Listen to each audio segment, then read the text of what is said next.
আবার একটা নতুন ভিডিও নিয়ে চলে এসেছি তোমাদের জন্য।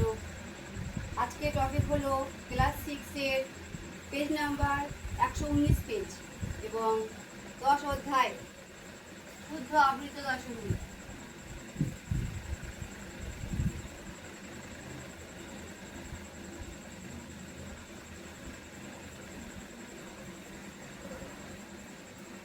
শুদ্ধ আবৃত দশমিক তোমরা এটি খেয়াল করো।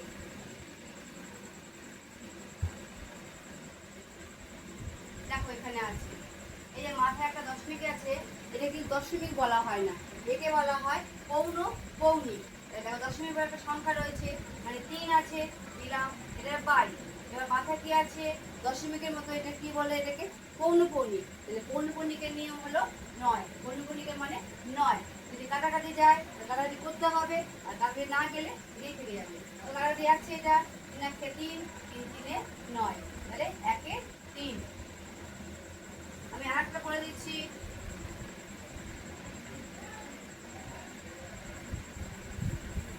এটা আছে ধরো মাথায় পৌনপৌনিক আছে, তাহলে এখানে তাহলে কি আছে দশমিক মানে কি একটা সংখ্যা রয়েছে, যাই থাকুক সেটা বসে যাবে। এবার মাথায় আছে কি পৌনপৌনিক, তাহলে পৌনপৌনিক মানে একটা 9। আবার দুটো পৌনপৌনিক থাকলে দুটো 9 বসবে, 3টে পৌনপৌনিক থাকলে 3টে 9 বসবে। এখানে কাটাকাটি যাচ্ছে না, এটি থাকবে উত্তর। এবার দেখো সেম এটা আছে মাথায়, দুটো মাথায় পৌনপৌনিক আছে। এবার দেখো এখানে 0 2 সংখ্যাটা বসে গেল, নিয়ম নেই। এবার দুটোর মাথায় পৌনপৌনিক, দুটো 9। আর একটা যেমন বলছি, এমন এখানে আছে পৌনপৌনিক, এখানে আছে পৌনপৌনিক, তাহলে এটা কি করে বসবে? দেখো প্রথমে রয়েছে আর শেষে রয়েছে, তাহলে বুঝতে হবে আমাকে 3টে দিয়ে পৌনপৌনিক রয়েছে, তাহলে আমার সংখ্যাটা বসে যাবে। তারপরে 3টে 9। এবার দেখো কাটাকাটি যাচ্ছে, কত দিয়ে কাটবো?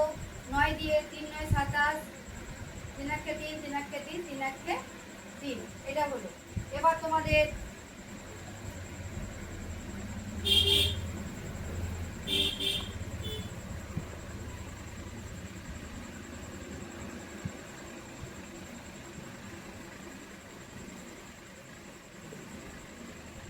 এই অঙ্কটি কেমন কি হবে তোমরা কমেন্ট করে অবশ্যই জানাবে। কমেন্ট করে অবশ্যই জানাবে, তাহলে আমি বুঝতে সুবিধা হবে তুমি কি বুঝতে পারছো কি বুঝতে পারছো না।